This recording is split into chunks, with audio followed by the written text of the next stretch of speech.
ধোঁয়া ওঠা স্যুপের সাথে যদি থাকে গরম গরম মোমোস, তাহলে আপনারা কি আগে স্যুপ খাবেন নাকি মোমোস খাবেন? হ্যালো এভরিওয়ান, আসসালামু আলাইকুম।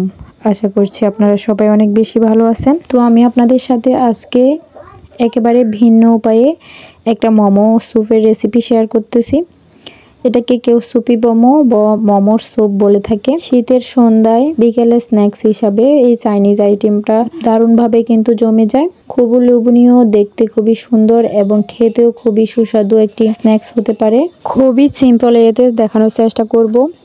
ঘরোয়া কিছু উপকরণ দিয়ে আপনাদেরকে এই সুপি মোমোসটা তৈরি করে দেখাবো। তো চলুন রেসিপিটা শুরু করে যাক। প্রথমে আমি এখানে মোমোর উপরের যে রুটিটা ওটা তৈরি করে নেব। এই জন্য প্রথমে নিয়ে নিয়েছি 1 কাপ আটা, সাথে দিয়েছি হাফ চা চামচ লবণ, তারপরে দিয়েছি 2 টেবিল চামচ পরিমাণ সয়াবিন তেল।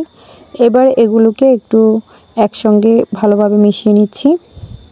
মেশানো শেষ। এবার নর্মাল পানি একটু একটু করে দিয়ে একটা ডো তৈরি করে নিচ্ছি। ডোটা একদমই সফট। আমরা নর্মাল যে লুচি পরোটার জন্য ডো তৈরি করি ঠিক সেরকমই একটা ডো হবে। একটু একটু পানি দিয়ে এরকম একটা সফট টাইট ডো করে নিতে হবে। আমার ডো করা হয়ে গিয়েছে। এবার ডোটাকে আমি একটা প্লেটের সাহায্যে ঢেকে দিচ্ছি। ঢেকে এক সাইডে রেস্টে রেখে দিচ্ছি। এরই ফাঁকে আমি তৈরি করে নিচ্ছি মোমোর যে স্টাফিং সেটা। এজন্য আমি নিয়ে নিচ্ছি 1 কাপ পরিমাণ মুরগির বুকের হাড় ছাড়া মাংসগুলোকে আমি এরকম কিউব কিউব করে কেটে নিয়েছি, যাতে করে ব্লেন্ড করে নিতে সুবিধা হয়।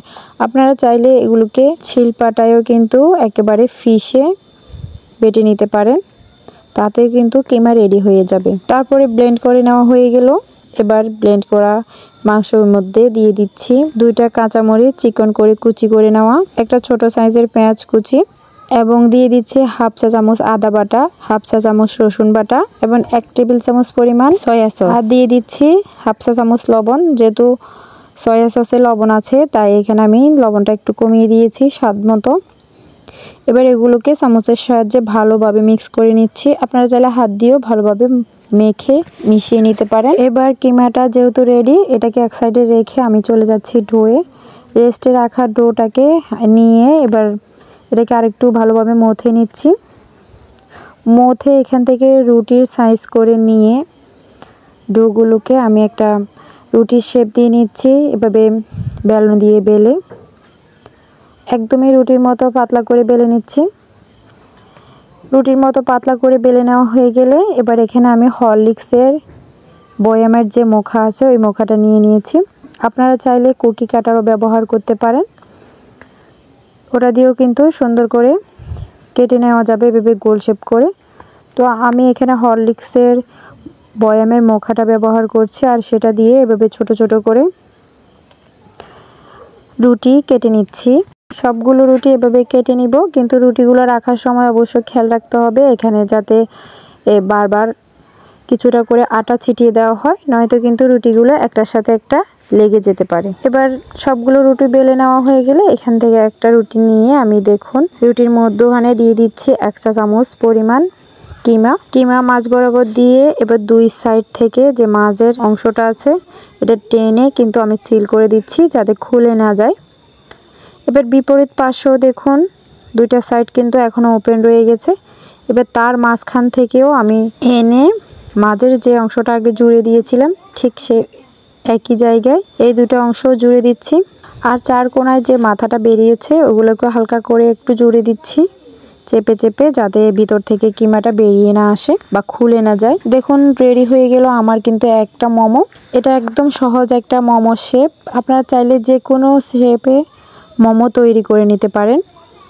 বিভিন্ন পাতা শেপ, স্টার শেপ এবং কলসি শেপ, বিভিন্ন অথেন্টিক শেপ আছে মোমোর, সেই শেপগুলো কিন্তু তৈরি করে নিতে পারেন। তো এভাবে করে দেখুন আমার সবগুলা মোমো কিন্তু রেডি। এবার চলে যাচ্ছি চুলায়। এখানে চুলায় কিন্তু অবশ্যই আপনারা একটা চ্যাপ্টা হাঁড়িতে এই মোমোগুলো রান্না করার চেষ্টা করবেন। তো আমি এর জন্য নিয়ে নিচ্ছি একটা ননস্টিকের কড়াই। আমি দিয়ে দিচ্ছি 1 টেবিল চামচ পরিমাণ সয়াবিন তেল। এখানে একটু সামান্য সয়াবিন তেল ইউজ করলে চলবে, এর বেশি কিন্তু লাগবে না। তেলটা দিয়ে দিচ্ছি আমি 1 কোষ রসুন কুচি, ছোট একটা রসুন কুচি করে দিয়েছি। এরপরে ছোট একটা পেঁয়াজ কুচি করে হালকা ভেজে নিচ্ছি। হালকা ভেজে নেওয়া হয়ে গেলে এখানে আমি হোমমেড টমেটো সসটা দিয়ে দিচ্ছি। আপনারা কিন্তু বাজারে কেনাও টমেটো সসটা বা হট সসটাও দিতে পারেন। এরপরে সসগুলোতে দিয়ে দিচ্ছি 2 টেবিল চামচ পরিমাণ সয়া সস। এগুলোকে এবার একটু নেড়ে চেড়ে এবার একে একে দিয়ে দিচ্ছি 4 কাপ পানি, প্রায় 1 লিটার পানি দিচ্ছি আমি এখানে। তো এই পর্যায়ে কিন্তু চুলার আঁচ মিডিয়াম আঁচে থাকবে। এরপরে দিয়ে দিচ্ছি হাফ চা চামচ গোলমরিচের গুঁড়া। এবার স্যুপগুলোতে বলক আসা পর্যন্ত অপেক্ষা করছি। বলক এসে গেলে এ পর্যায়ে আমি 1 চা চামচ কর্নফ্লাওয়ারের সাথে 2 টেবিল চামচ পানি মিশিয়ে একটা মিশ্রণ তৈরি করে নিচ্ছি, আর যেটা আমি বলক আসা স্যুপের মধ্যে দিয়ে দিচ্ছি। এবার স্যুপে যখন কর্নফ্লাওয়ারটা দিয়ে দেওয়া হয়ে গেছে, এগুলোকে ভালোভাবে একটু স্যুপগুলোকে নেড়ে দিতে হবে যাতে করে তলা দিয়ে না লেগে যায়। তো এই পর্যায়ে এবার বলক ওঠা স্যুপে আমি দিয়ে দিচ্ছি মোমোগুলো। একটা একটা করে সাবধানে মোমোগুলো দিতে হবে, যেহেতু বলক উঠছে, হাতে ভাঁপ লেগে যেতে পারে। তাছাড়া উল্টাপাল্টা থাকলে কিন্তু মোমোর শেপগুলো নষ্ট হয়ে যেতে পারে। আর এই মোমোটাকে একদম মিডিয়াম আঁচে আমি সিদ্ধ করে নিচ্ছি 5 মিনিটের জন্য।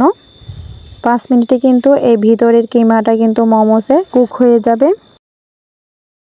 5 মিনিট পর দেখুন মোমোস কিন্তু আগের চেয়ে একটু ফুলে উঠেছে। আর এই পর্যায়ে আমি এখানে শেষ পর্যায়ে দিয়ে দিচ্ছি 2টা কাঁচামরিচ কুচি ফ্লেভারের জন্য। এটা কিন্তু তেমন একটা ঝাল ক্রিয়েট করবে না। আপনারা চাইলে কিন্তু গার্নিশিংয়ের জন্য উপর থেকে ধনেপাতা কুচিও ছড়িয়ে দিতে পারেন। যখন 5 মিনিট শেষ হয়ে গিয়েছে আমি চুলাটা অফ করে দিয়েছি। এই 5 মিনিটে কিন্তু এনাফ কিমাগুলো বা মোমোসগুলো সিদ্ধ হওয়ার জন্য। এবার চুলাটা বন্ধ করে গরম গরম পরিবেশন করার পালা। দেখুন দেখতে কি লোভনীয় হয়েছে প্রত্যেকটা মোমোস, দেখে কিন্তু চোখ জুড়িয়ে যাচ্ছে। আমি কিন্তু সার্ভ করার জন্য এরকম একটা গোল প্লেটে তুলে নিচ্ছি স্যুপ সহ মোমোসগুলো। দেখতে যেমন লোভনীয় আকর্ষণীয়, খেতে কিন্তু খুবই জুসি অ্যান্ড সফট। মুখে দিলে মিলিয়ে যাচ্ছে। মুখে দিবেন আর বলতে বাধ্য হবেন। আপনার জীবনের সেরা মোমো হবে এই রেসিপিটি। তো একবার মাস্ট ট্রাই করবেন। তো আপনাদের সাথে আমি 2টা মোমোস কেটে শেয়ার করছি। দেখুন ভিতরে কেমন কিমাগুলো সিদ্ধ হয়ে গিয়েছে।